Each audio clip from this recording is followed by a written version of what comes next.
But you want the video as well? Yeah. It's now recording. Okay, thank you. Welcome everybody to this Balance Held High. This one's obviously talking about hydrogen and the possibilities and the problems of hydrogen as an alternative fuel. Just first of all, just go through a few basic arrangements. If people just could try and mute if possible, because you do get background noise and things like that. Particularly when the speakers are introducing the topics. There's a chat facility. Please use the chat facility for questions. And if people have disagreements, there'll be an opportunity, raise it in the chat, but there will be an opportunity in the after the break to take longer, at least 2 minutes to make a longer point. But please put shorter questions into the chat.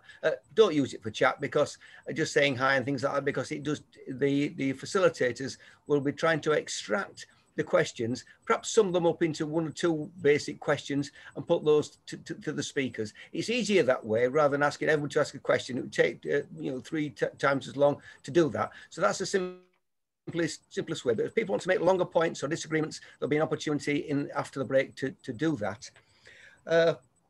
And well, without further ado, we'll move on to the speakers. We're fortunate enough to have 2 excellent speakers. Simon's an academic and a long-time environmental campaigner. Mary's an engineer and a union rep. In the engineering field, I think she's involved in is in energy distribution. So it's really 2 excellent speakers with different backgrounds, but both will add enormously, I think, to our understanding of this particular topic. We didn't actually arrange who was going to go first out of Simon and Mary, but Simon, do you want to go first for 20 minutes, and then we'll move on to Mary, and then we'll take a short break, and then we'll do the questions. Hopefully, they've gone into the chat. We can put those questions to those 2 speakers, and I think Simon's got some slides as well, which is always useful. Okay, over to you, Simon. Thank you. Okay, well, thanks very much, Kevin, and thanks to the Leeds Trades Council for inviting me. Thanks for the kind introduction. It's true that I'm an academic. I work researching gas markets at the Oxford Institute for Energy Studies, but just so you know who's talking to you, I'm also a lifelong participant in the labour movement, a former editor of the Mine Workers Union Journal, and always somebody who's been active in the trade union movement. I'm going to make some general points about future energy systems. I'm then going to make 3 points about hydrogen and try to answer the question, the title we have, Future Energy Needs, Is Hydrogen the Answer? And then I'll finish up with some political points about the politics of all this. So to set the scene, because I think we need to think in terms of technological systems that use energy, I want to argue that the transition away from fossil fuels, which is urgent and important because of climate change, because of the danger of climate change, that transition, there are 2 really vital keys to it, 2 really important things that we should advocate and that the labour movement should embrace. And these are, first, energy conservation. That doesn't mean us all turning down our heat in the winter and shivering in the cold. It means changing the technological systems in such a way as to use less energy and no fossil fuels. And the second element, which I think is going to be very big, is the generation of electricity from renewables, from wind and solar. Because although those are not, their burden on ecology, their burden on the natural world is not 0, it's a fraction of the burden that is placed on the natural world by using fossil fuels. And so those points, energy conservation and generating electricity from renewables, That's going to be true for all the big energy systems, the industrial and agricultural systems, military systems, which of course we all hope will be on their way out, transport and trade systems. All these systems crunch and use fossil fuels, and it's a challenge to all of us to understand how we're going to be able to get out of that. And the danger of global warming, as I said, makes it vital to speed up this transition. Let's take the very concrete example which Leeds Trades Union Council has been discussing, which is energy for heating and cooking in homes in the UK. There are piles of reports, and in fact, at the end, I'll post some links in the chat to articles I've written which link to these reports. There are piles of reports that say, first, insulate the homes. That's an excellent example of energy conservation. It's not meaning anybody's got to sit there in the cold or turn the light off when they need a light. It just means that the system is arranged in such a way as the home is properly insulated, the heat is not going out into the atmosphere, and people are warm at home. Those reports also say that in the future, as we transition away from fossil fuels, heat pumps are the best way, powered by electricity, taking heat from the air or from the ground to provide the additional heat needed in that insulated home. And another important element for working class people who live in towns, district heating systems, which in many cases can be used to make the whole system effective and use less energy to keep more people warm. So that's the background. Then we have a plan by Northern Gas Networks to heat homes with hydrogen. And I would argue that that throws all of that accumulated knowledge out of the window, all those decades of research. Another thing, of course, is building new homes to near zero standard, which architects tell you is an absolute cinch. The difficulty is retrofitting old homes. But the Northern Gas Network throws all that knowledge out of the window and starts the idea that we need to use hydrogen versus heat pump against that. Somebody's not muted. If everybody can mute, then you'll be able to hear me. The Leeds Trades Council is campaigning to prioritise retrofitting insulation into older homes and heat pumps. It's a good idea from a social justice and employment point of view, and it's also a good idea from a climate policy point of view. Why use hydrogen? Unless you're an oil company which is afraid for its own future, unless you're an executive of an oil company or an executive of an energy company, there's no reason. And I'll now go on to my 3 points to argue that. I'm going to try and share the screen. I've got a slide here. So, yeah, so this is the first thing about hydrogen. It is not clean. You wouldn't believe that from reading the newspapers and the advertisements, but it is not clean.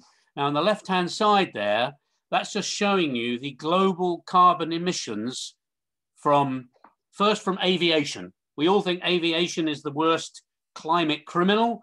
There you are, it's just above 1,000 million tons of carbon dioxide emissions in a year, 2018. But global hydrogen production is not very far behind. It's nearly as much as aviation. So it's a gigantic producer of carbon dioxide emissions, more than twice as much, as you can see, as the UK economy. So all the carbon emissions in the UK economy, the global hydrogen production produces more than twice as much carbon dioxide as the UK. And the part of global hydrogen production which goes into oil refining, which is the #1 use for hydrogen, is nearly as much as the whole of the French economy. That's the first point. The second point is how the hydrogen is produced. Almost all hydrogen that is produced is so-called grey hydrogen. It's produced from natural gas, methane. You take the carbon out, that then has to be bound together with oxygen. So that then makes carbon dioxide that goes straight into the atmosphere, and then you've got your hydrogen separately. Almost all the rest of the hydrogen is made from coal. And as we all know, coal is even worse from a carbon dioxide emissions point of view than natural gas. And then there's a tiny, less than 1% that's made in various other ways. So all this talk about hydrogen is clean and green, and that is a load of greenwash, to put it politely. There are two ways to make hydrogen which are being talked about.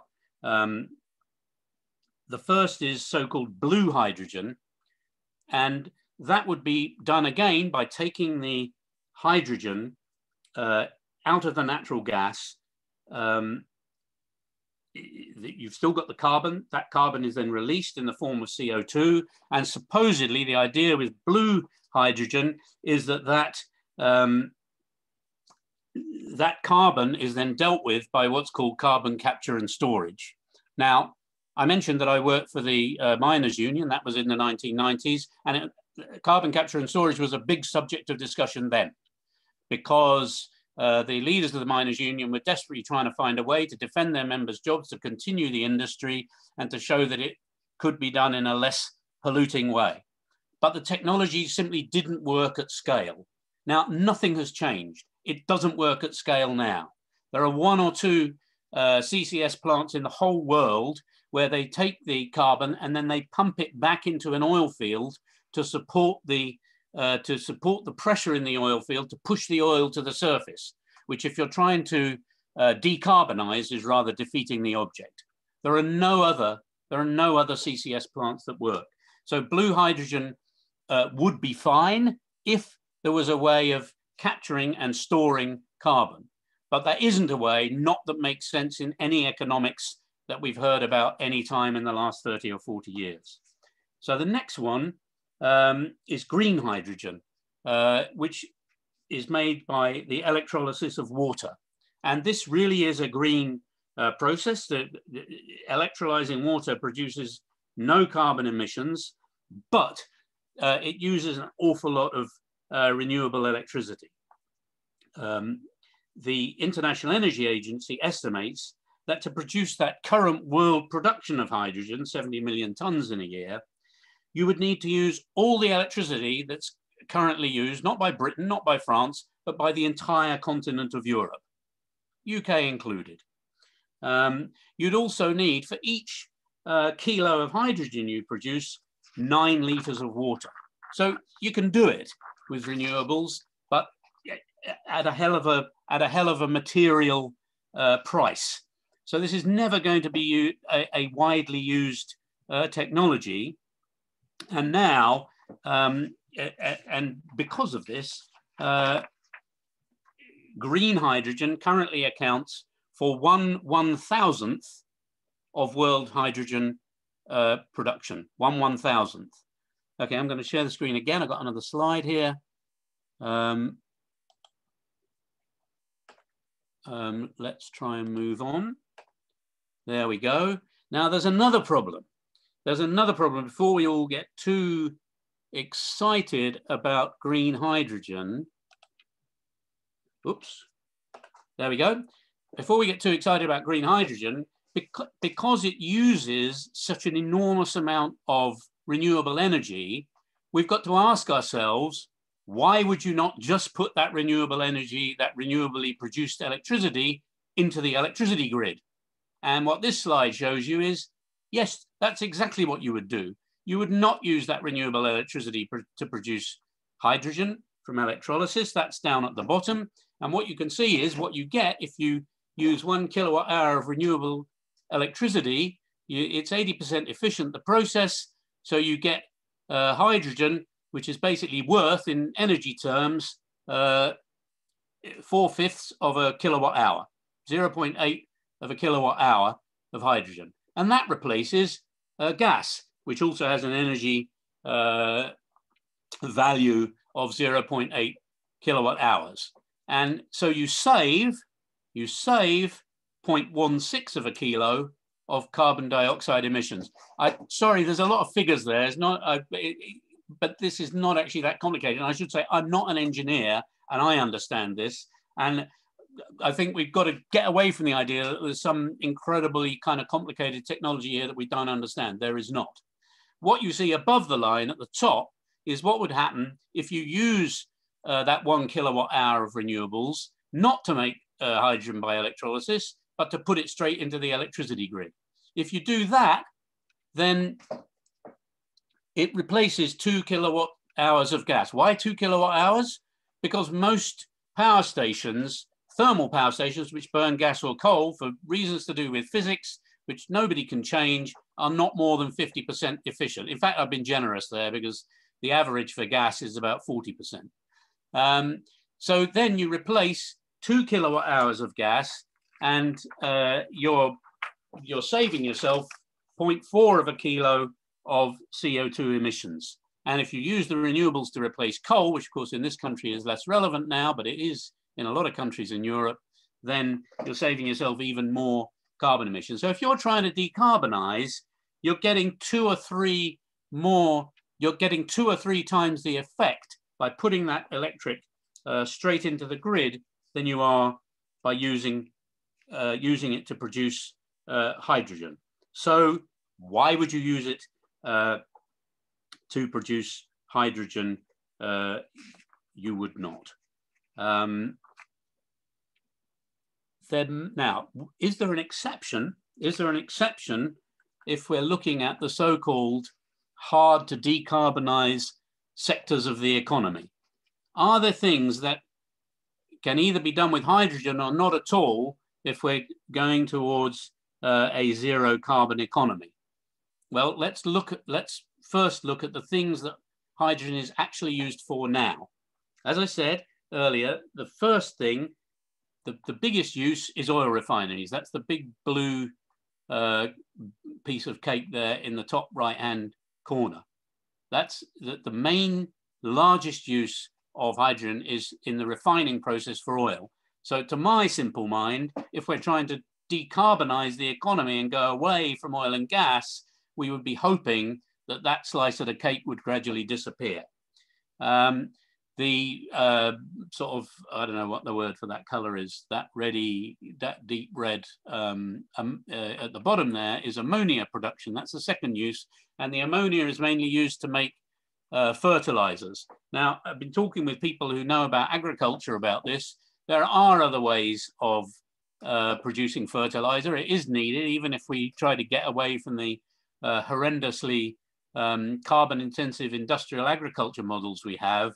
So you'd be looking to reduce that bit as well.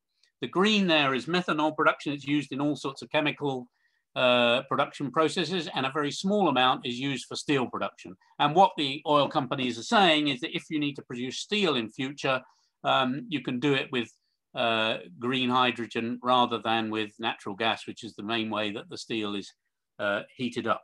So there may be a need for hydrogen there. So all I'm saying about it is just don't forget it uses an incredible amount of renewable electricity.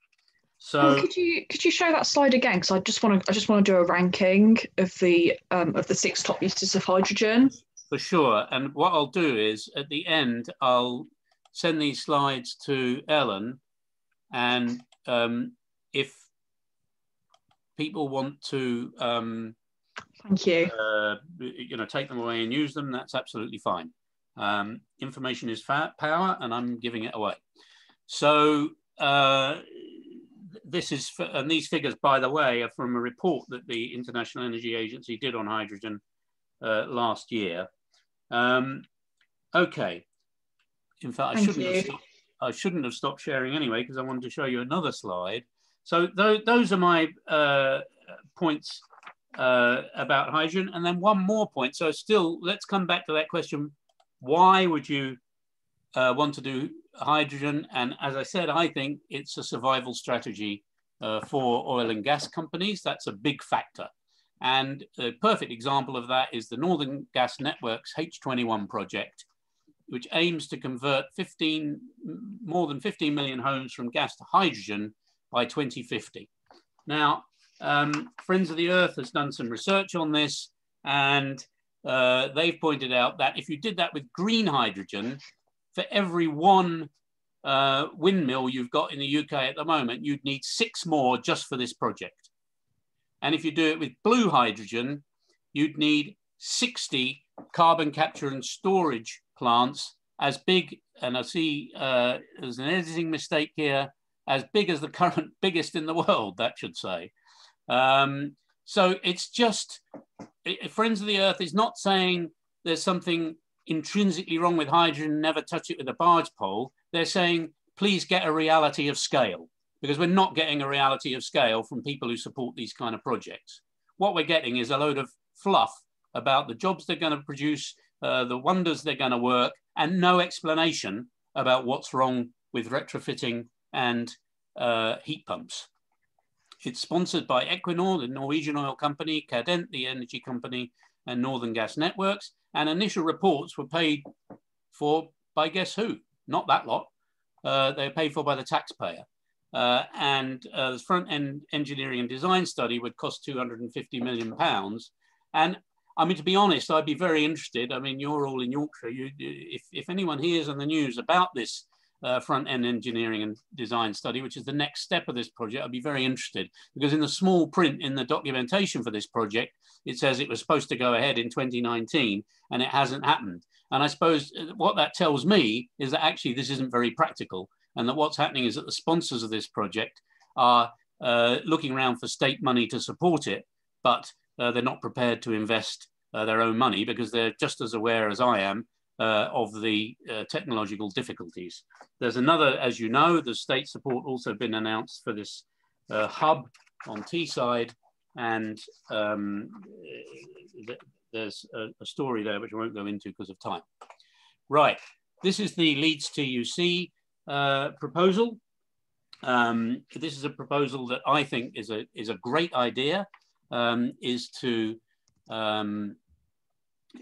start a massive program of retrofitting and heat pumps. And the picture on the left just shows you, and maybe people who are on this call are living in houses similar to these. I mean, the dramatic difference between a house that's been insulated on the left and a house that hasn't. That's the heat escaping, that's the red coming out of the windows. So basically natural gas is being taken from the North Sea, burned, put through the grid, used to heat that house, and it's going out into the atmosphere instead of heating the people who live there. So what Leeds TUC is saying, first thing, fix that. It's socially just. It supports the tackling global warming. They're saying that the UK government targets for net zero by 2050 are too little too late. I completely agree with that. And I'd recommend the paper that came from the Tyndall Centre in Manchester.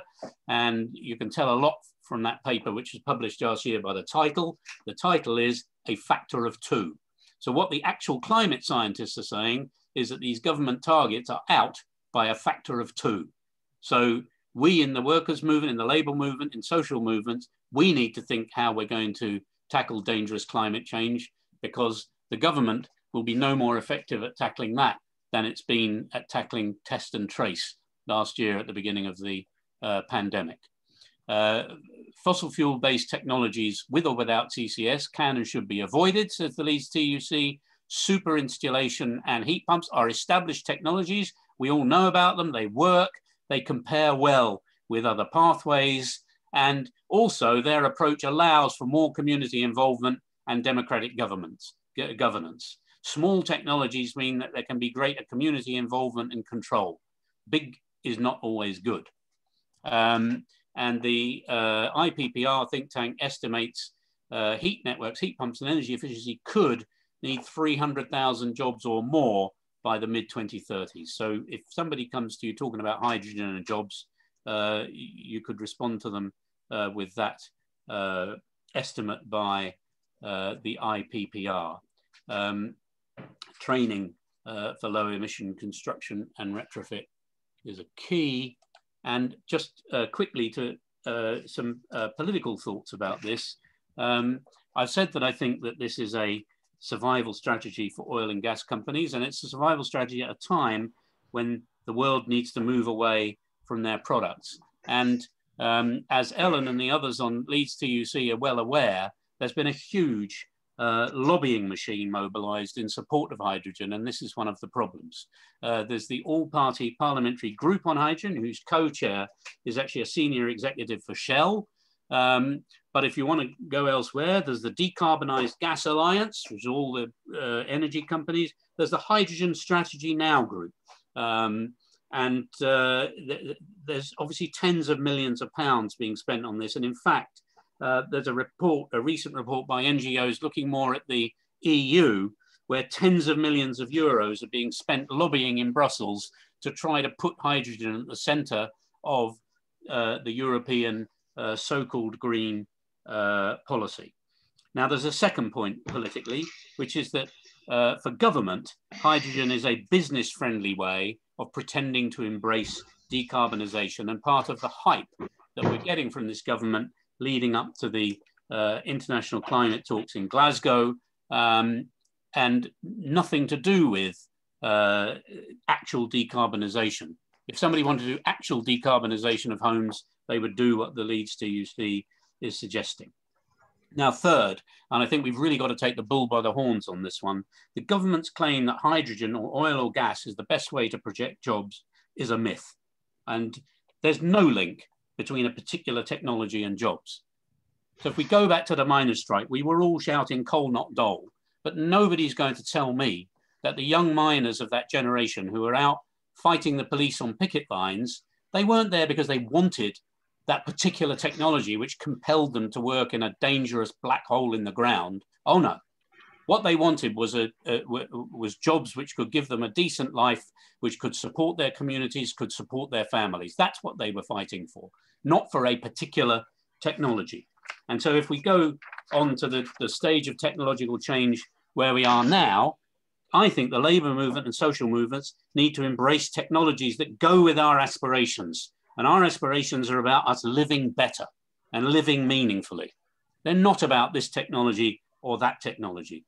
So we don't have to embrace the oil industry's plans. We don't have to embrace plans that are trashing the climate in a way that endangers people in the global south today and will endanger our children and grandchildren tomorrow. And just to finish up, I want to make a point about the North Sea oil workers, which I think is a very powerful point in this argument. Last year, the small NGO platform working together with the Oil Industry Liaison Committee, which is in the RMT, went and did a survey of North Sea oil workers and asked them what they thought about so-called just transition away from fossil fuels. Now, fantastic. Somebody actually went and asked the workers what they thought. Fancy that. And this survey, the results of this survey were very interesting, because what they showed was that these oil workers are fed up with this precarious employment, which has become dominant on the North Sea. And the vast majority in the survey, I think 85%, said, yes, we would retrain for another job tomorrow. And then the survey asked, and they were all oil workers. It was a substantial, like 3,000. See you later.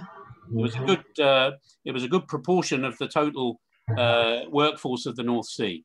And when they were asked, what would you want to train as? The number one most popular thing was wind turbines. So all this business about, we've got to keep the oil industry going because it's preserving jobs in Scotland, that doesn't wash with the people who actually work in the North Sea. They know better than that. They understand the technology they're working with, that it's on the way out, and they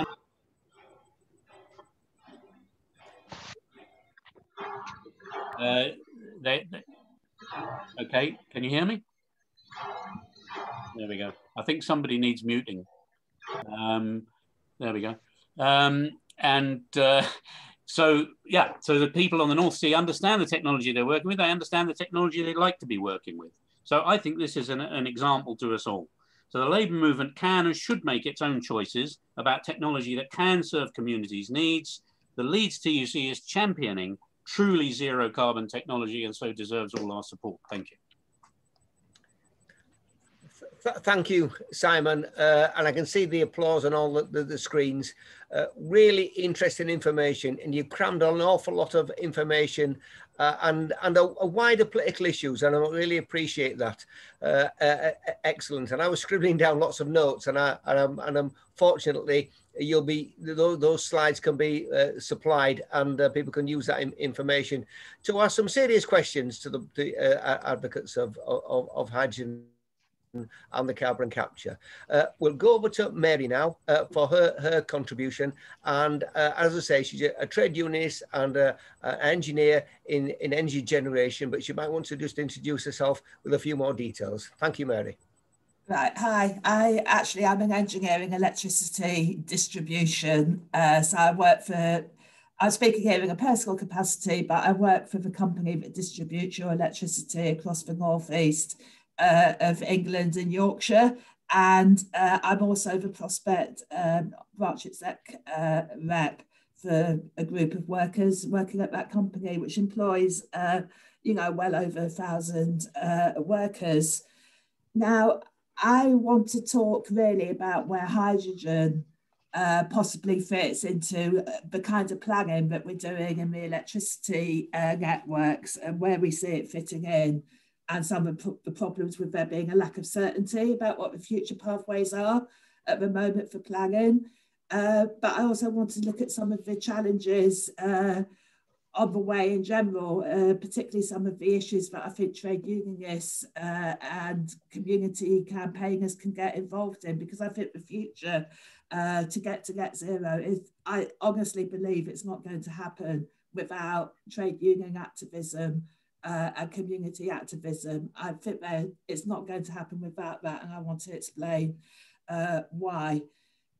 So to start, I'm just going to tell you a little story about something that happened to me once at work that I think is quite illustrative. Every time we have an emergency, we all get taken off our jobs. So usually I'm an engineer looking at a computer screen, analysing lots of data, and preparing for the future, looking at future energy trends, looking at what we need to do to our network. But if there's an emergency, we suddenly get sent out, and sometimes you might be walking along a field in the middle of the storm looking for lines, electricity power lines that are blown down, and reporting back to base that you found where the poles have fallen down. One day, we had an emergency, but it wasn't our emergency, it was a gas emergency, and it was in Beeston in Leeds, and there being a major problem, there being an explosion in a gas pipe, I think, and the whole of Beeston was without gas. And someone came into our office and said, we need some volunteers urgently to go out to Beeston. And so we all put our hands up and all went out in cars to Beeston with our high-vis jackets on. When we got there, we were given a load of letters. Apparently the gas board had been going round to everybody's house, giving them an electric microwave and a little electric fire, because people were going mad because they had no gas. Lots and lots of terrace streets, very reliant on gas. And so we had to go around with letters saying, you know, that gas cooker and that gas fire, that electric cooker and that electric fire you've just been given, please don't use it. So it wasn't a very popular message. The reason we were saying that was because everybody decided to plug in their electric fire and their electric microwave at the same time, and on a network that hasn't been prepared for that amount of electricity usage. They would have had a power cut as well, because we just wasn't being able to handle that amount of loads going through our network. So for us, we need to make sure that our network can cope with the transition to net zero. And we're kind of neutral in terms of what the scenario is. I mean, I've got my own beliefs, and I'm speaking here personally, but as a company, you're neutral. You just have to serve whatever it is that takes off and make sure you make the electricity network happen. So planning is very important, and that means certainty is very important, because we have to get that infrastructure in place, because we're going to have electric vehicles and we're going to have electric heat pumps. if that's what the future is going to be, we have to get all the infrastructure in place. You have to get the electric charging technology in place. You have to get, you know, smart ways of how people use those chargers so that they can maybe charge at night away from the peak hours. There's lots of preparation that needs to be done. And I think it's true that across the whole of Europe, we're nowhere near the place on that journey that we should be. But the plans are to get there. The problem is, if we start going down that path and suddenly it's a hydrogen economy that takes off, we've done a load of work that didn't need doing.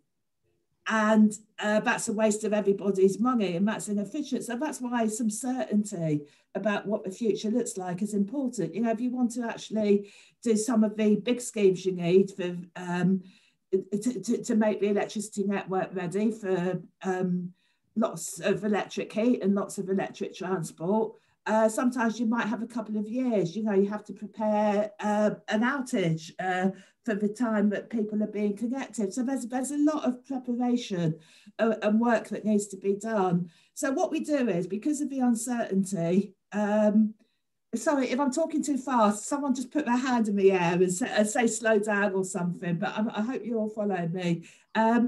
What we're doing is we're working with different scenarios, and there's lots of scenarios out there, but I think you can group them into 3 types. You've got like the Climate Change Committee scenarios, you've got the National Grid scenarios, we build our own scenarios. There's just been, you know, the International Energy Agency report, there's all sorts of scenarios, but I think there's basically 3 types of scenario. One is a future that's very electric, one is a future that's very hydrogen, and one is a future that's kind of balanced, which tends to be mainly electric, but there is some hydrogen to deal with things like shipping and aviation.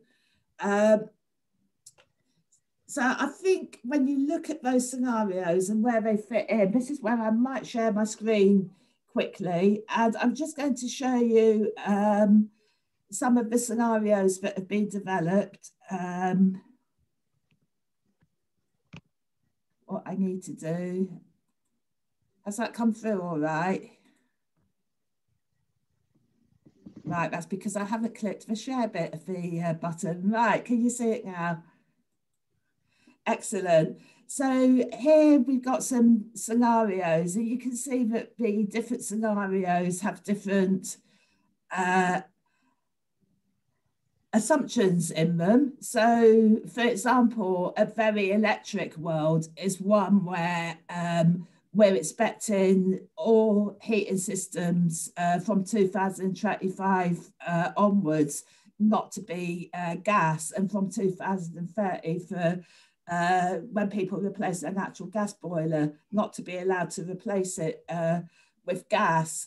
So that's one type of scenario. Another one is the National Grid's system transformation scenario, and that's one where all the heating is the kind of heating by the blue hydrogen that Simon was talking about. So when you want to look at the scale of what this means, I'll zoom in on Leeds and I'll look at the heat pumps. This is 2030, I've set it to. You can see by 2030, across the whole of Leeds, we're talking about more than 50,000 heat pumps needed. And so this gives you a sense of the kind of scale of what it's going to take to get there. But if you go to the system transformation scenario, which is the gas scenario, you're talking about 20,000 heat pumps. So much less heat pumps. So stopping the share. So the argument from the gas companies, I do totally agree with everything Simon said, to be honest, in his talk, but their argument is, well, look, it's much less disruptive. People aren't going to have to insulate their homes. They're not going to have to get them ready for heat pumps. They can just change from gas to hydrogen without any disruption to the person. Hydrogen will be excellent for heavy industry and the steel industry. hydrogen will be good for heavy goods vehicles, and I know that people from the gas companies say that any car bigger than a Ford Focus could be driven using green hydrogen.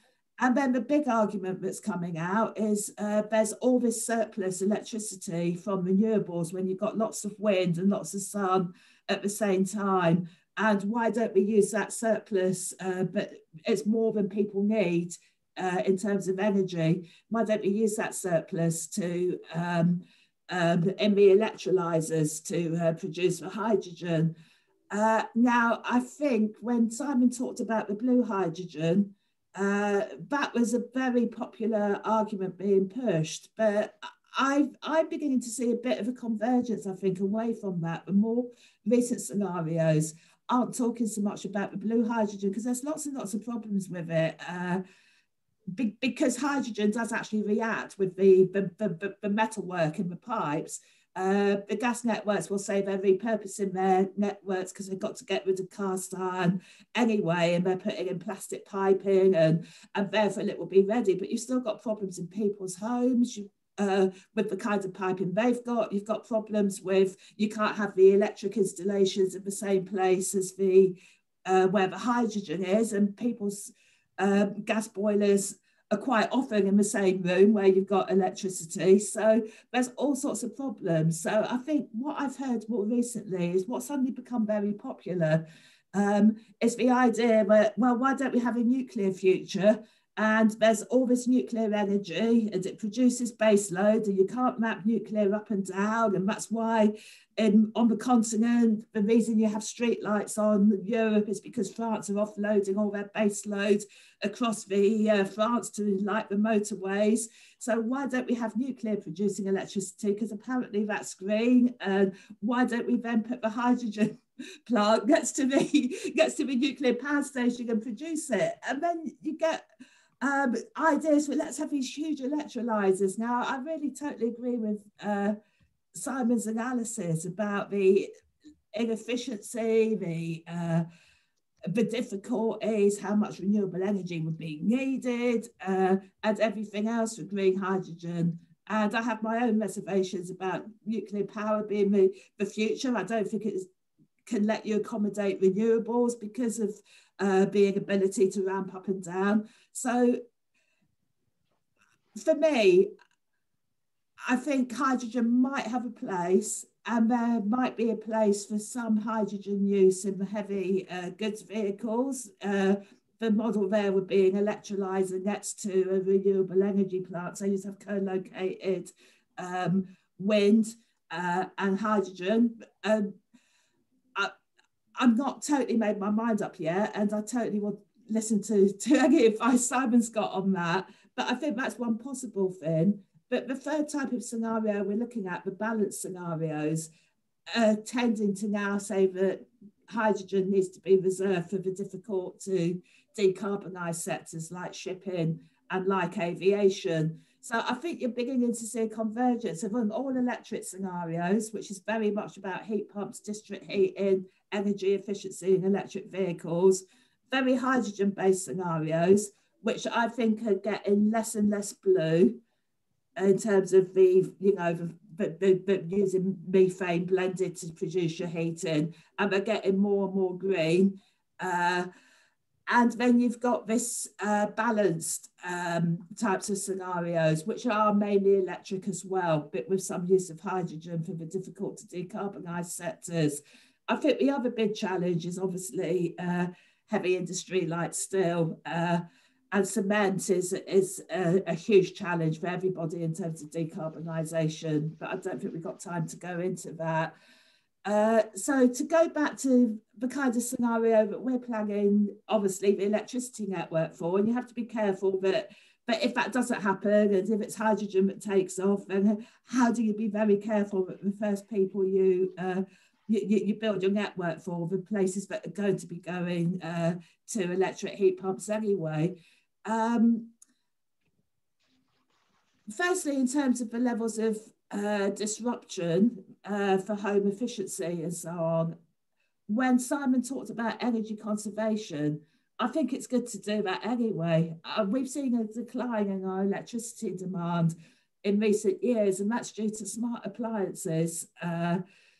Not smart appliances, just more efficient appliances, white goods and so on, fridges and what have you, being more energy efficient, and things like LED lighting, replacing the old light bulbs, and also home insulation. And that's actually reduced our electricity demand. Now, that reduction in energy consumption can only be good.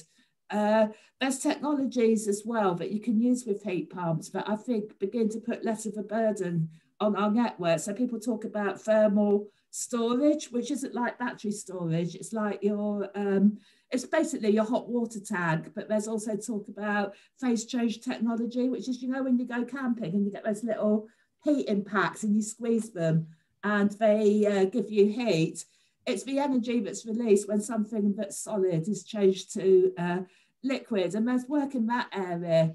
And these are ways of being able to actually store some of the energy so that heat pumps can be, don't all have to be switched on the peak hour when it's cold. You can actually be using some of the hot water and to circulate that's already been put in this thermal storage tank.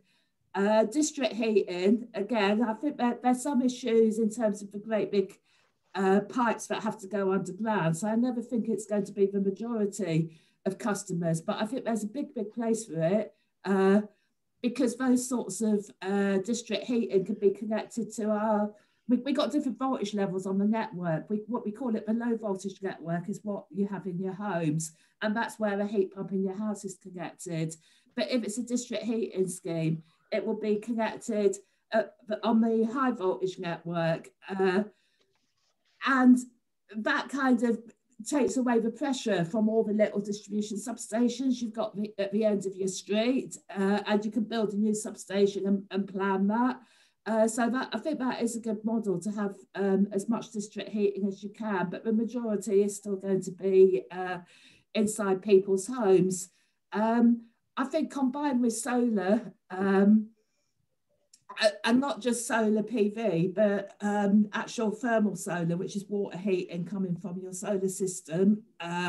It's a different type, you know, it's the kind of where you, it's not like a PV solar panel, it's a panel where you heat up the copper piping and that's what produces your energy. It's actually very, very efficient. And there's also battery storage, which brings me on to the hydrogen issue.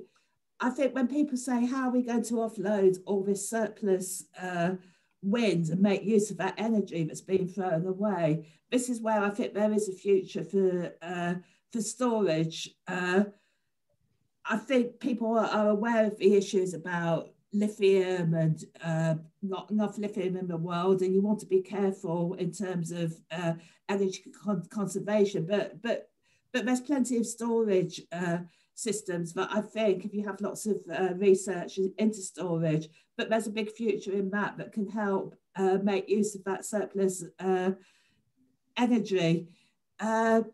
So I've gone to hydrogen again. I'm going to go back to electricity. I've talked about heat pumps, district heating, energy efficiency, incredibly important. And electric vehicles is the other thing. I think most of the scenarios, even the hydrogen ones, are accepting that electric transport's going to happen. And that's where we got a lot more certainty, because it's been driven by clean air as well as by, you know, reducing carbon emissions.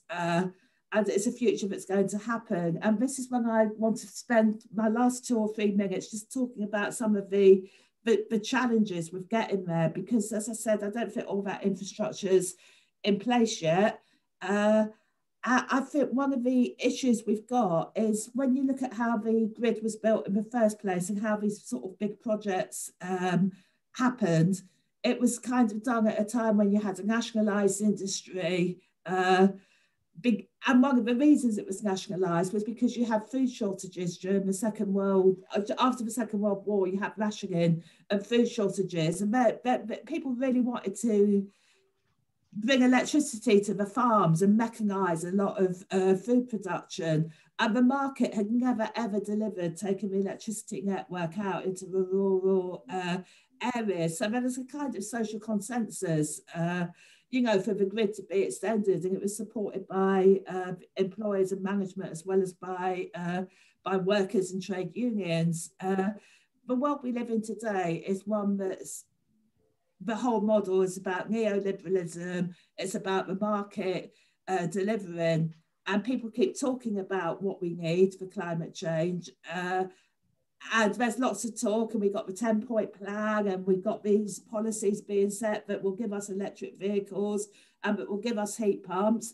I think one of the strongest arguments for that is to get to net zero. It's not just about getting there by 2050. It's about getting on that path as quickly as possible, because everyone who installs a heat pump today is reducing carbon emissions today. So the journey is as important as the destination. The problem is we're not seeing the policies to back that up. We're not seeing the activity on the ground that's going to encourage that to happen. And this is where the communities, what the local authorities are doing, I think is fantastic. I think what the community and the trade union voice, I think what Greta's done, everything like that is what's going to make it happen, because left to the market by itself, they just look for lots of markets to make money out of. How do people shift their load? It's not about what's socially useful and best. You know, if you can make a market out of selling somebody, you know, charging their vehicle in the middle of the night instead of in the evening, someone will try and make money out of that. That's kind of the model we're living with, and it's fairly chaotic. You've got different industries and it's not pulled together and planned. You've got different companies doing it. So I think that's one of the barriers, and that's why we need trade union action. But finally, my biggest barrier that I see is that there's just been a lack of investment in people and skills in our industry for years. There was a long period after privatisation where companies really weren't recruiting. We've now got, we are recruiting now, we're getting lots of apprentices in, but there's still a big skills gap. It's partly happened because at schools you haven't had the training and everything else. So we've got some real shortages. We then got some overseas workers, but the hostile environment means a lot of those workers are working here and their families aren't with them because they've got to learn English before they can come here. And that's sometimes quite challenging when you're left holding the baby at home while your husband's working in England, to then try and learn English and come over here. The hostile environment is making the kind of labour we need more difficult. The education and the problems in the education system has meant that we haven't got the new sort of generation of people and engineers in anything like the numbers that we need. And I just think that's a big challenge. So when it comes to what Simon said about jobs and retraining people, we want the future, the transition to climate change, not to be one that disrupts and churns up people's lives. We want it to be, it's not to be one where people are working ridiculously long hours. And that's why I think it needs to be a planned, you know, I'm a socialist, I believe in a planned kind of a transition to net zero. And that's not what we've got at the moment. And that's why we need the voice of the trade unions and the voice of the communities. And my final point is, in terms of energy conservation, I come back again to what Simon said. Lots of people in industry and in the ruling class, if you like, want business as usual.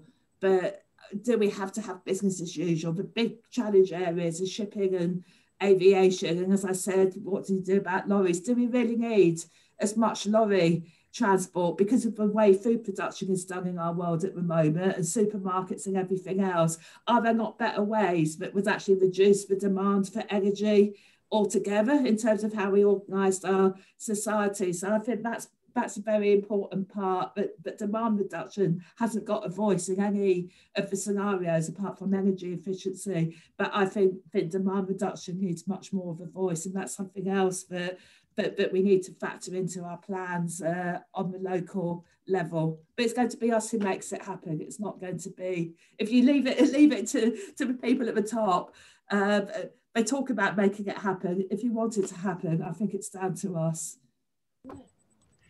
Thanks, Mary. Lots of applause again. I think it's fair to say you've highlighted an area which is really important, the national grid and electricity distribution. I think it's fair to say to a lot of people it's a bit of a forgotten area. It's just there in the background, but absolutely vital to the future.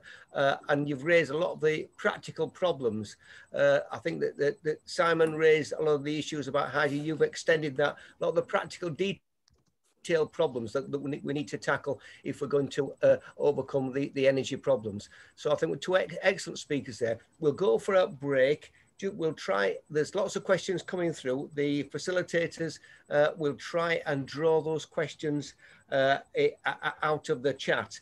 But if we reconvene at about 12:05, hopefully we can start the, we might need to give the facilitators a little bit longer to do that.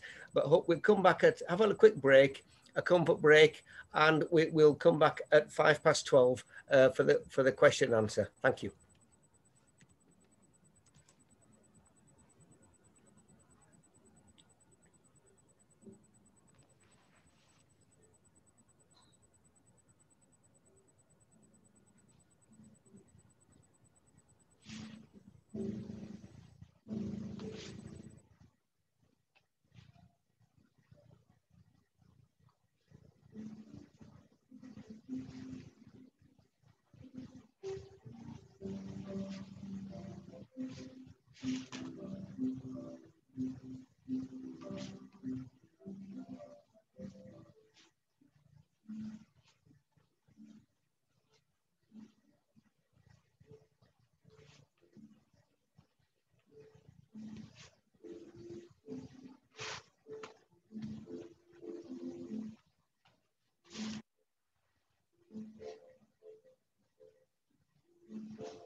Well, just to say there, but while Ellen and Pauline are pulling the questions together, there are some excellent points being made in the chat. So if people just, if they've missed any, just scroll back and check. There's some really useful information and points being made from the contributors at this discussion.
Ellen, how are you doing?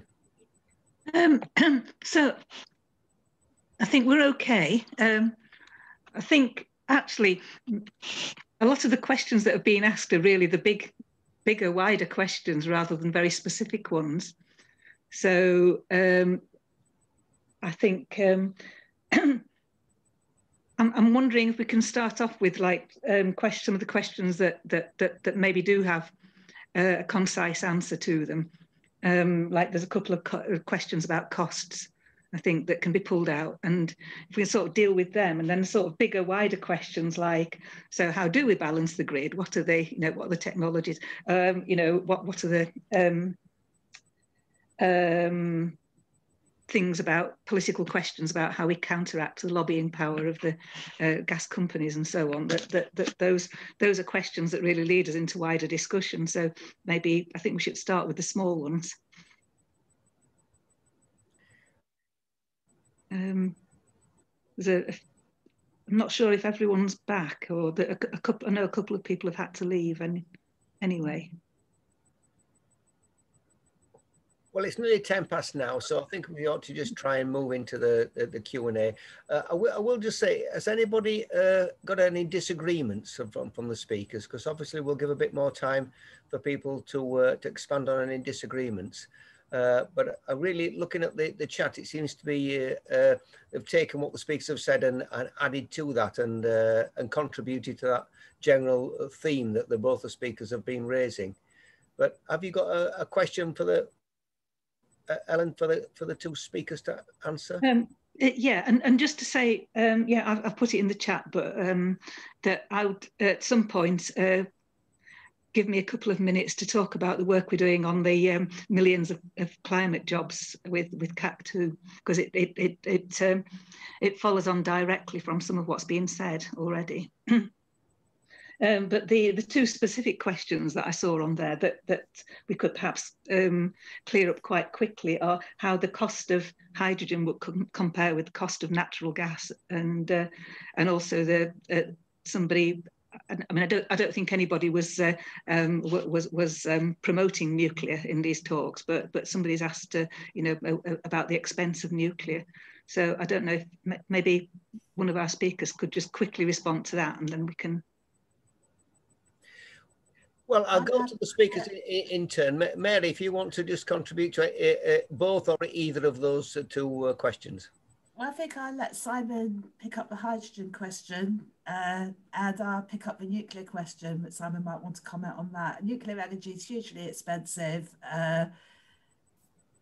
and I've got personal concerns because I've never been able to disassociate nuclear energy from the kind of byproduct that was used for nuclear weapons. So I'm one of your old-fashioned anti-nuclear people, and I get laughed at in my industry because everyone says nuclear is green and what's wrong with it. I just think if you have an accident, it's catastrophic. I think the idea of putting hydrogen right next to it is a fairly scary idea for me, and I think it's usually ridiculously expensive, and I think it's effectively a very expensive way of the technology is equivalent to boiling a kettle. That's what you're trying to do. You're actually trying to generate steam to turn a turbine, and it's an incredibly expensive way of doing it. And I don't think it's ever worked anywhere unless it's being subsidised. So yes, it's very, very expensive. Thank you, Mary. Simon, do you want to come in? Yeah, just really briefly, yeah, completely agree with you about nuclear. And I mean, that's a lot of the arguments we're now having about technology and decarbonisation. I think it's very good to refer back to our history as a movement on nuclear, because I think that is an example of a technology where the movement, the social movements, the labour movements just said, hang on, this technology is not going to work for humanity. This is about the military. This is about government. This is about the state. So why should we be so enthusiastic about it? On the cost issue, I don't know. I mean, obviously, I'm very skeptical as to whether this hydrogen for homes thing will ever happen. But what we can say for sure, just using logic, is that if it did, then under the current market system, the consumer, the price to the consumer would then have to include the processing, the production of the hydrogen, the processing of it. I've got some, just to give you an idea, this doesn't really answer your question, but I do have some figures which compare the cost of blue so-called and green so-called hydrogen to the grey hydrogen that's produced at the moment. And basically, the grey hydrogen is around €1.50 a kilogram. The blue would be €2 once they've sorted out the technology, €2 if they ever sort out the technology.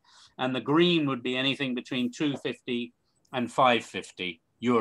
Now, those are estimates from the European Commission, but I mean, again, they're more like, they're not really estimates, they're guesstimates, because these technologies are at too early a stage to make an exact thing. But anyway, what we can say for sure is that the consumer would have to bear that additional cost of processing that natural gas or producing the hydrogen some other way. So yes, the cost of electricity would go up if this ever happened. Thank you, Simon. I did see something that the large nuclear power station that's been slowly constructed at Hinkley Point at an enormous cost. You could actually produce the same amount of energy from using the tidal power of the Pentland Firth. That's the area where between Scotland and Orkney.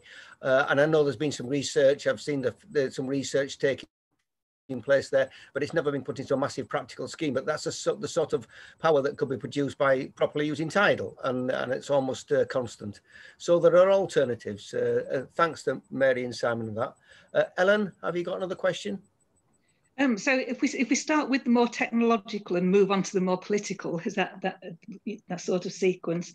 I suppose I want to ask perhaps Mary in particular, there are a couple of questions that relate to this that have been differently worded, but how do we actually balance the grid if we have a mainly electricity scenario or an all electricity scenario? Because the amount of electricity that's generated from renewables is set to be able to vary by a factor of 4 in the course of the year at times. So, and given that, and my other question that I'm adding to that, really tying into that, the more we look at it, the more we realise that there are huge constraints on how much renewable electricity we can ever produce in total. No, it really is. It's not the wind and the sun might be an infinite resource, but the technologies that what we can produce from them is far from infinite. So, if we're thinking about building in enough surplus generation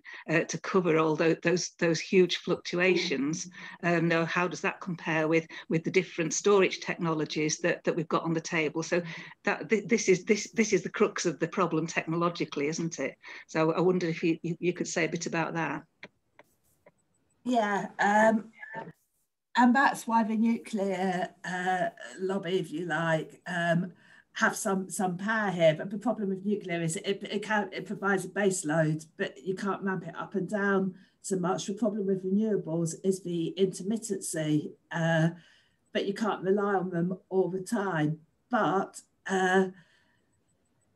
one of the keys that's always been key to the grid is actually having balance in a different mix. So if you've got a grid system, the wind can be blowing in one part of the country and not another part of the country. But when you look at the diversity of wind, it's usually the case that wind is blowing somewhere. So I think you would need a grid connected system. I don't think a future based on sort of having islandage, everyone's got their own wind turbine and they're off grid. I think if you've got the grid, you can actually help even out where the wind is blowing. It's the winter peak we're usually most worried about, because that's when it's cold, and heating is the big thing that impacts our network. So I think if you've got this thermal storage I was talking about to help you not have to be drawing from the electricity network at the time of the winter peak, but making use of some of the storage tag in the house, that can help smooth out the problem. And then I think you do need reserve. We always need reserve. And I think when you look at the capacity that you have as reserve generation, what matters for bringing down energy consumption and carbon emissions and using renewable energy is the energy usage, what's actually being used. If you have a short period where you've got a security of supply issue and you need to draw on some backup, that's going to be for a shorter period. So I don't think some people say, well, you could do that with biofuels. I agree with one of the comments someone's put on the chat, that there's some real ethics issue around bioenergy. But some sort of different type of gas, generator, looking at technologies in the future, could be part of providing backup. But in the absence of that technology existing, people are looking at storage and storage batteries, and there's just been a lack of investment because of the market. The market's not been there for storage.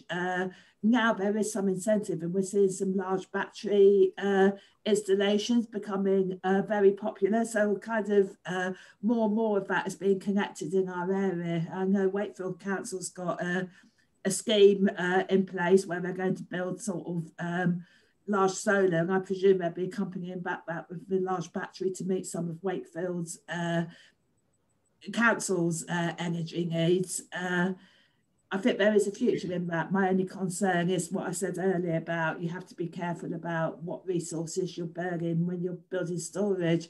I don't know if Simon might be able to tell me a little bit more about storage. I'm not sure how far your expertise goes in that area, Simon. Thanks, Mary. Simon? I'm not an expert. I mean, this is something we're all studying. It's very, very live. There was a paper, and I was just looking, I couldn't find it. But there was a paper from Imperial College a couple of years ago. They are engineers. They're really at the kind of technological cutting edge. And they sort of envisioned a future urban transport system, where you're integrating the transport, you're using the electric cars as batteries.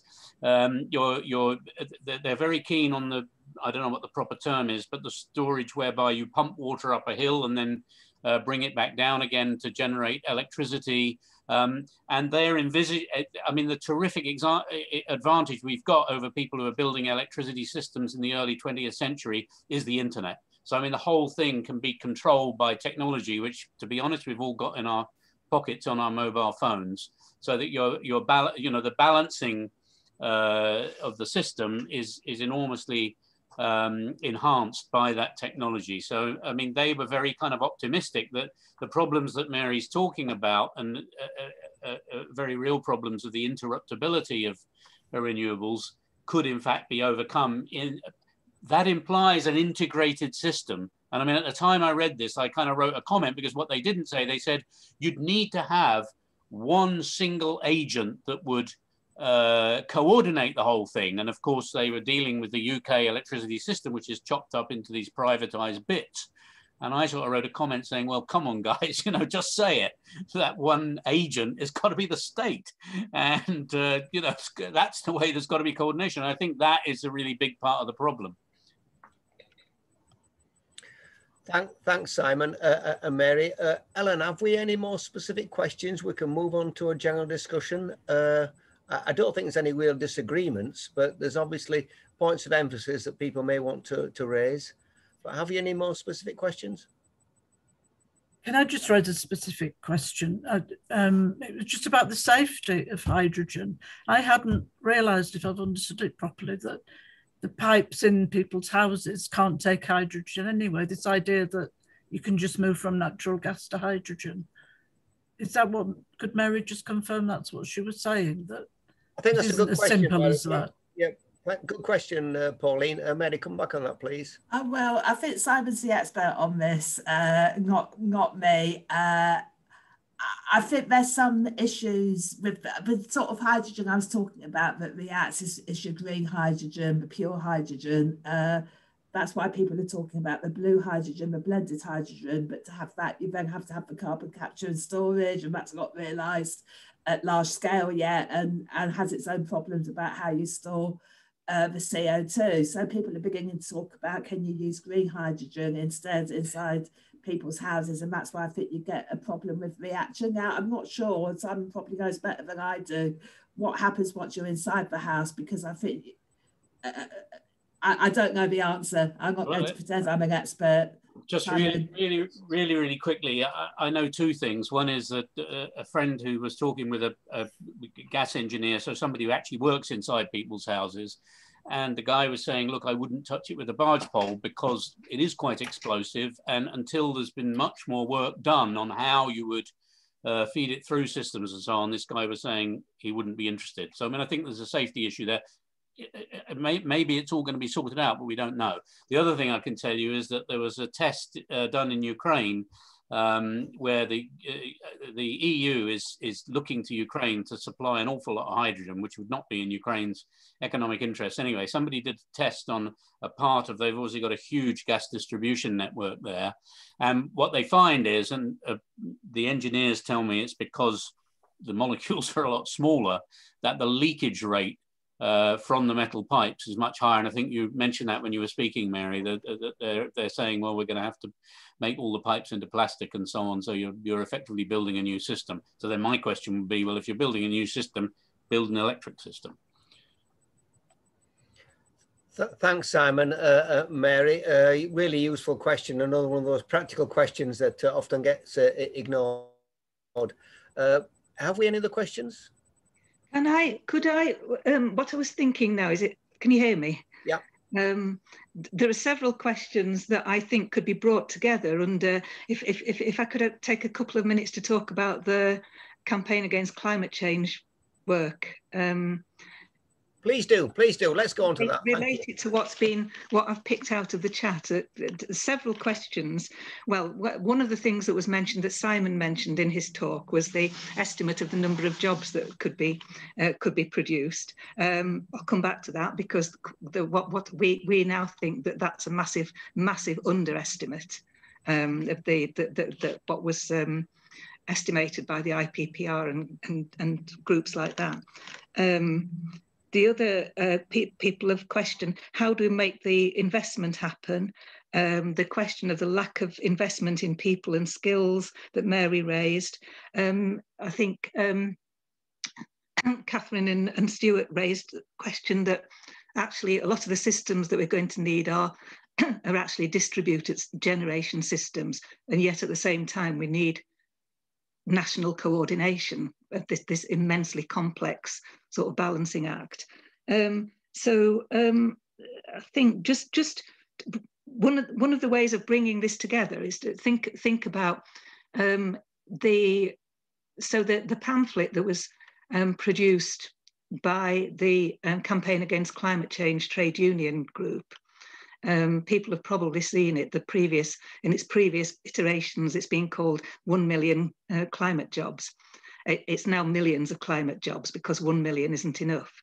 But the original purpose of that pamphlet was to be able to take it out to trade unionists and other people who are saying, worried about losing jobs through the transition away from carbon-intensive industries. And I think we've moved beyond that now, and we understand that having jobs and having a transition are not incompatible. In fact, the two have to go together. That if anything, the worry is that there are far too few people trained and able to do these climate jobs. But so I'll say two things, and other people might want to come in on this as well. But I've been working on the buildings chapter, which is mainly focused on what we would need to be able to get all the UK buildings retrofitted. And what we've focused on is the homes, because homes take the biggest proportion, and it's where the largest amount of emissions cuts are possible through energy efficiency. And and the primary thing is not adding technologies, of course, but by improving the fabric of the homes. But then you add also, you add your solar panels, your solar heat storage systems and all that kind of thing.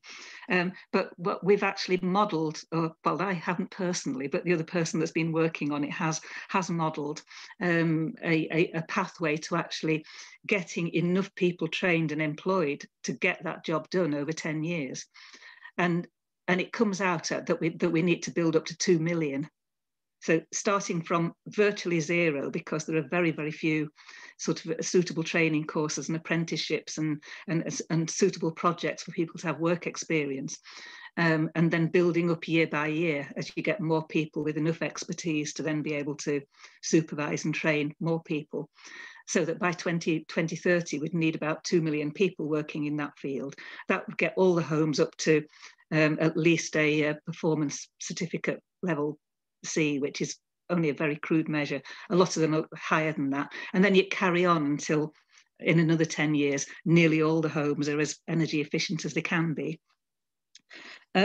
So, that's got to be one of the main sources of jobs over the next few years. And the other main source is going to be in things like, is going to be in carbon sequestration through land management, actually. That's one of the things that constantly comes out as a major source of jobs. But what I wanted to feed into this discussion is that the model that we've used is one of that we need to campaign for a national climate service. And this has been, in a way, it's been hinted at by both of our speakers. It needs to be coordinated. It needs to be a public service. When you're talking about getting homes retrofitted, yeah, we've had things like the Green Homes Grant that have been handed to a private company in very much the same way that the test and trace was, and basically nothing's happened. They just creamed off a lot of public money and not done anything with it, and left consumers and left small businesses out of pocket with nothing getting done. And you can't get it done at the scale and at the speed that's needed without making it a public service that's free at the point of use. Really, that's what we argue. Other people might argue for a sliding scale of what people pay in if they're able to pay, but the most efficient way is to pay it actually from progressive general taxation and an integrated service. But at the same time, the management of it needs to be decentralised to local authorities and managed in a democratic way. Now, how we actually campaign for that is the big issue, and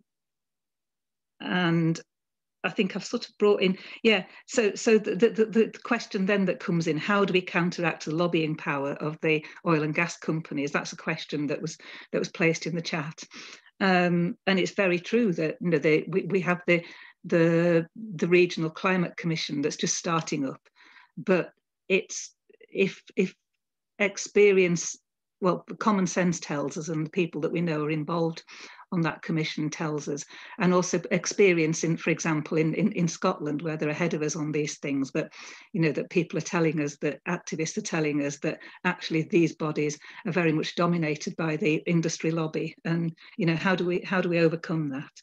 So I'll leave it there and let people chip in. Yes, I think we can just move to a general discussion now. We're another sort of 15 minutes before we ask the speakers just to pull up to sum up the discussion. But any comments at all on the things that Ellen said or anything that's been said today? Oh, Stuart, do you want to just unmute yourself? Yeah, thank you, Kevin, and thank you, everyone. It's been really, really interesting. We do have to campaign to change things, but we also have to recognise that this government is not going to loosen its ties with global capital. You know, we have to be honest about this. But we, you know, certainly around here, every one of our local authorities has got a plan to zero carbon. And we just need to start on the localising agenda and the decarbonisation agenda locally with community control, so that by the time there is a change in government, these things are already well established as models, so that there isn't an argument to be had. You know, if those of us who are a little bit long in the tooth will remember, you know, not only Jeremy Corbyn, but Michael Foot, and let's go back into the 70s and Julius Nyerere in Tanzania.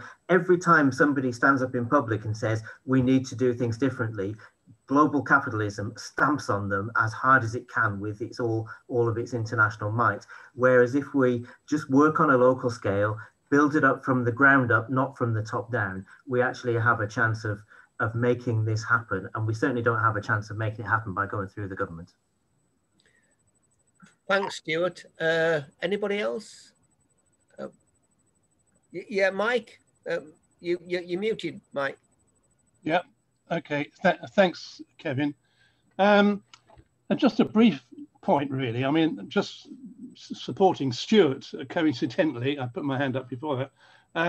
But I've been working with Ellen on a similar publication and been doing electric vehicles and wind turbines. And I can talk at great length about wind turbines and electric vehicles now, if anybody's interested.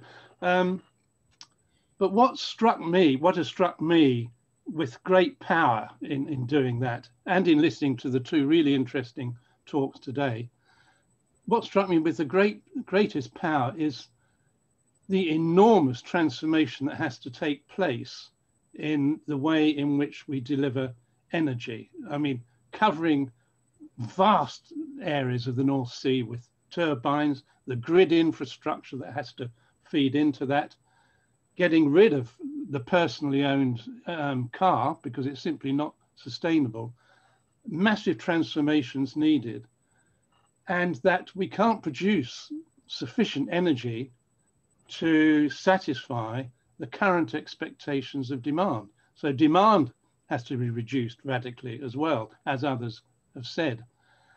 And it's really, I mean, I've been a socialist for, I don't know, 50, 60 years, but it's really only come home to me in the last couple of years how utterly inadequate our current political structures are at delivering the changes that are needed. And socialism is the answer. I finish. Thanks, Mike. And any other points? People can use the raise hand, but I will just look at. Oh, Pete Keel. Pete, do you just want to unmute yourself and then and Dinah? Yeah.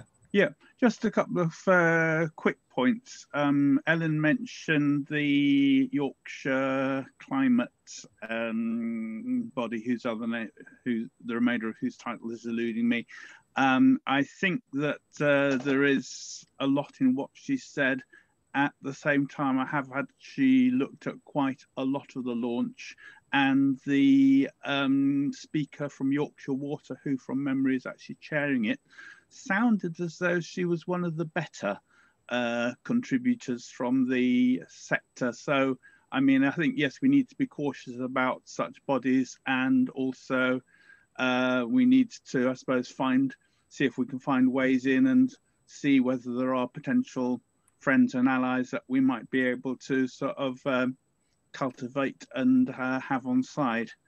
I think the other sort of West Yorkshire wide point I would make is that Tracy Brabin our new West Yorkshire Metro Mayor, does seem to be rather more enthusiastic for mains supplied hydrogen on, to domestic and commercial properties than I would imagine people in this meeting would like, and opening up sort of conversations and dialogues with her, I think would be useful. It could be something that West Yorkshire Association for Trades Union Councils needs to take on, but obviously that's a discussion that WITAC delegates need to have at a future meeting. Those are the points I wanted to make briefly. Thanks. Thanks, Pete. Pete's the secretary of the West Yorkshire Association of Trades Councils, covering a very, I think it's almost exactly the same area as the new mayor. So very relevant comments. Thanks, Pete. Dinah? Yeah, I'm actually from Sheffield, and I was really going to say, is there any way we could think of a more Yorkshire-based, a slightly broader way of keeping in communication, or other bodies that we think would be useful to keep in communication? It seems like all of those northern mayors have got persuaded by the hydrogen hype thing, and I think even people, just when I'm going to environment meetings and say something about hydrogen, most people really don't know the story of it, and I think we need a really big push. I went to the launch of that Yorkshire and Humberside thing, and Hilary Benn was there, I think, and I said something about hydrogen. He was like, hydrogen's wonderful, it's the way to the future, blah blah blah. He kept coming back to it. So there's a lot of people who really need, we need to keep talking to them, basically across the region, across the whole region. Thanks. A really good point. That, I mean, we may have difficulty persuading some of the fossil fuel companies that of our position, but elected politicians are different. We can lobby and we can raise things through all our different organisations. And I think one person made the point, but in the chat about the fracking. The fracking was coming in everywhere, and that was defeated by campaigners who were willing to stand there in the cold and raise other issues as well. So, campaigns and lobbyings do work. So let's take heart from that. Thank you. Ellen? And I'm going to put in the chat our 2 email addresses, as people are starting to talk about networking and keeping in touch. And so one of them is our Leeds Trades Council Environment Group email that people can contact us at. And I'll put that in the chat. And the other one is the email for a campaign grouping that we initiated as Leeds Trades Council, but have now sort of taken a step back and are hoping to see it as just a broad grassroots coalition of all kinds of groups, and that's the Yorkshire and Humber COP26 coalition. We obviously the COP's coming up in November, and before that we've got the G7 summit coming up on the 11th to the 13th of June in Cornwall, and we're actually aiming to mount a public protest to coincide with the G7, and probably in Leeds, but also we obviously encourage people to do their own if they're in towns and cities other than Leeds. I think just really on what Stuart said about the importance of the local work and showing how things can be done. I think that's really true, but it's one of the key things is how to map the local work onto the UK-wide campaigning work where we need powerful lobbying campaigns to push for the frameworks, and we need everybody on board with that. So and what we were talking about in the last COP26 coalition meeting was that what we need to show is that actually that climate change isn't a single issue. It's not a single issue campaign. So we're looking at other social justice, concerned groups, looking at Black Lives Matter, we're looking at Women's Strike Assembly, we're looking at neighbourhood, tenants and residents groups, we're looking at all these different groupings, as well as obviously workers who need jobs and incomes, to join the dots and show how all of these things are relevant, to maybe differently relevant to people differently positioned in global society. But I'm just for people's use to get in touch, I'll put those 2 email addresses in the chat now, and then people can get in touch and be added to announcements lists and things. Thanks, Ellen. We've still got a bit of time for general discussion before I ask the speakers just to sum up.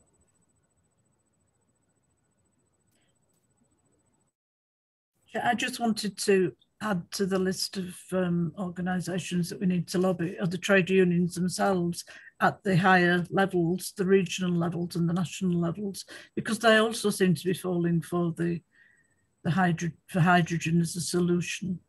And you know, I think a lot of local branches and smaller local trade union, you know, people sort of do understand, but it's as you go higher up in the unions, there is a problem. I think that's a very good point. We often get, Leeds Trades Council works at the local level, but we have had some success with Unite, with raising the document that Ellen had put together about retrofitting, and we had some success. It took about a year of sort of hard campaigning, but we went through the various levels of Unite, and eventually it's been passed by the regional Yorkshire Unite, and they've passed it on to through the Trades Council network, the TUC network.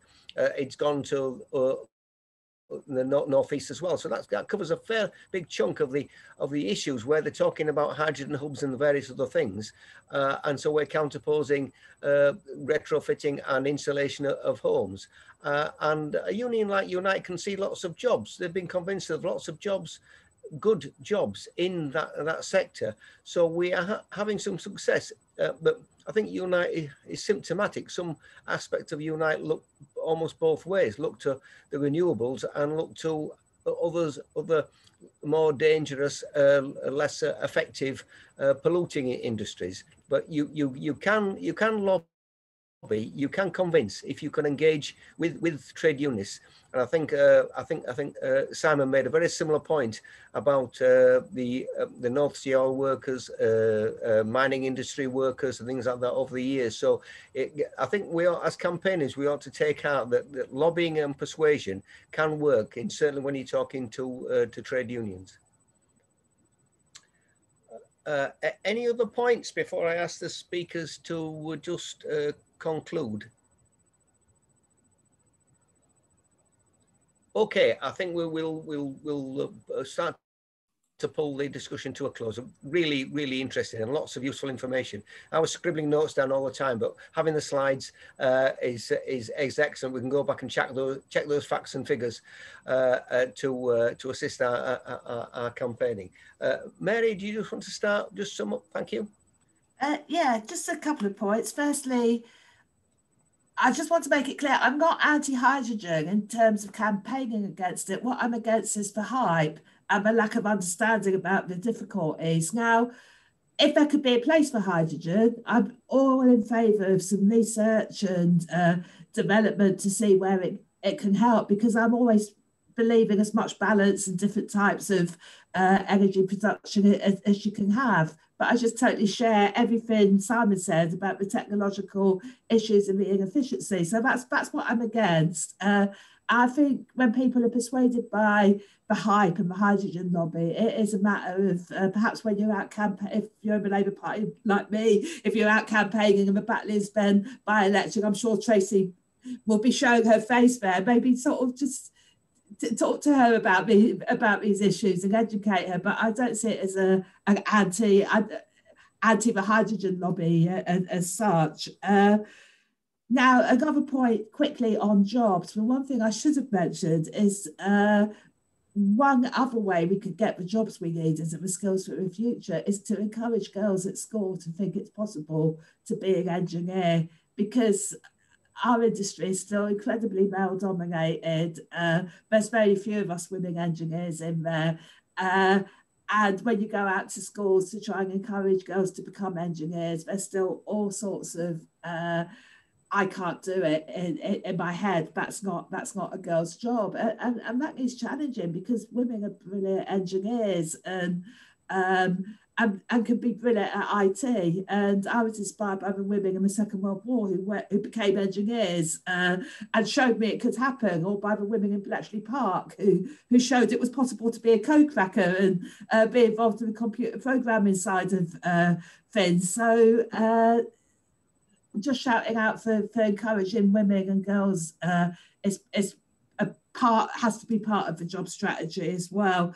And my last point, I just want to come back to what Simon said about that vision from Imperial College, but it's kind of, it has always been the vision, but the more mix and so on you have, vehicle to grid is what he was talking about with the car batteries being used to support the grid when the car's not driving. And there's so much diversity in when people are driving their cars and so on. That can help solve a lot of the problems. I mean, it's, for us, the problem is for winter peak. It's when people get home from work in the winter when it's very cold and they put on their heating, they put on their television and they plug in their car charger. So it's that combined load that is the worry for the future. If you can deal with the car load, and I think you can, I think you know, you can shift when you're charging your car, and there's lots of potential for that to be shifted across the day. There's potential for those batteries to be fed back into the grid to provide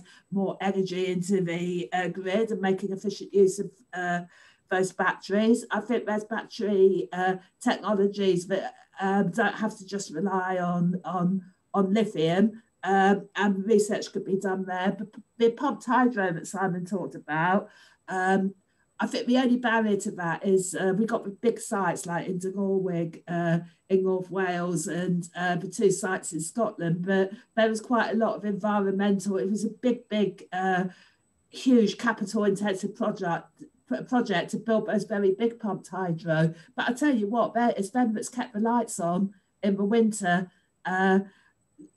On occasions where there's been a problem, it's that backup from those big projects has kept the lights on, and it is doesn't burn any carbon using that technology. But there's the smaller hydro schemes as well. But the other thing is tides are regular, so that, you know, there's been all the funding in tidal barrages and so on hasn't happened. You know, they were upset in, I think, was it the Swansea one, which they wanted the funding for and didn't get.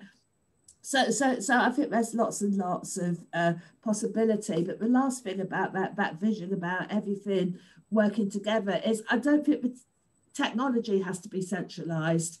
I think the state subsidy is what we need the state for. I think the planning is what we need the state for. In terms of the technologies that do it, I think certainly at Imperial and other places, they talk about the agent-based technologies is where you actually have lots of distributed systems, because to control that number of electric vehicles and all those different technologies that are happening at everybody's house and everybody's heat pump, you can't have a big centralized optimization system. It just wouldn't work. So it's got to be more like these decentralized agent-based systems, but control it in the local area.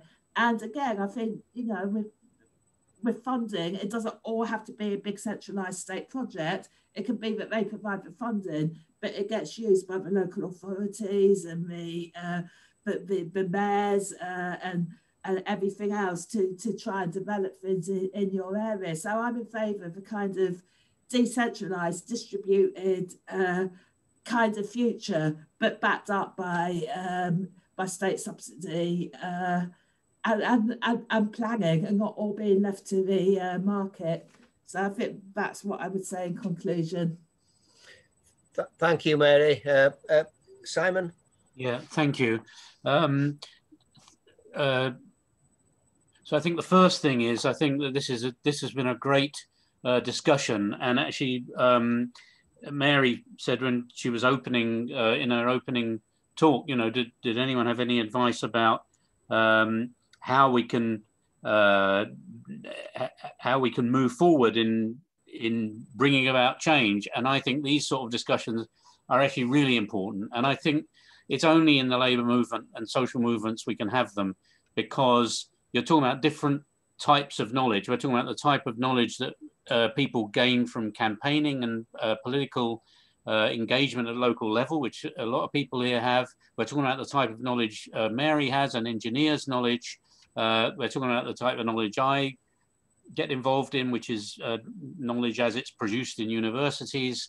And I think we, let's be very clear, there's social and political factors working here as well, which try to privilege, for example, university research, which is not the way we would see it in the movement. So I think discussions that bring together these types of knowledge can be very powerful and useful. I totally agree with you, Mary, about, look, I'm not against hydrogen. It's the most common element in the universe, as any chemist would tell you. So it's not about being against hydrogen or indeed hydrogen technology, but it's about being very aware that there's a very powerful political agenda that stands behind this hydrogen. This is the oil companies, this is the gas industry. They are fighting for their lives. We had the International Energy Agency, which was set up to represent the consumer nations, during the week issued a report saying no new investment is needed in oil and gas. So, they're really in a corner. And when people are in a corner, they're going to fight. And this is what this is about. So there's very powerful forces at work. The last thing I wanted to say is about the future of electricity systems. And again, I think the issue that Mary's raised about the relationship between big centralized systems and distributed systems is really, really important. And as I understand the electricity technology, it's all the movement now is towards distributed systems, that is towards more happening on a local level. Now, some environmentalists have taken this, and there are community schemes. There's a former Labour MP, Alan Simpson, who's there's a pamphlet that he's written called The Transformation Moment, which you can find on the internet. He's very, very keen on the idea of community energy. Then there are other people in the labour movement who say, well, hang on, that sounds a bit like dropping out of the centralised system which is organised by local government and so on. All I want to say about this discussion now is I think let's not have one of these discussions that kind of gets off to the wrong start. For a start, there's technological centralisation and technological decentralisation, and just the movement of technology is more and more towards, because renewables are by definition almost, mostly, or that they can be, smaller scale. With thermal power stations, the old fossil fuel power stations, bigger was better, but that's a long, long time ago. That's, 40, 50 years ago. Now with renewables, smaller is better in the sense of generation. That then feeds into a grid. With a grid, obviously coordination is better across the whole system, but also increasingly, as Mary said, an element of local, an element of distribution. I think there's a political aspect as well. What I see is that the electricity companies are desperately fighting. This is why we've had the battle over the solar feed-in tariffs, the battle over the Green Homes Grant, which somebody mentioned in the chat, is because they know if you go to the Middle East, you look across the roofs and you see everyone's got a thermal water heater on their roof, everyone.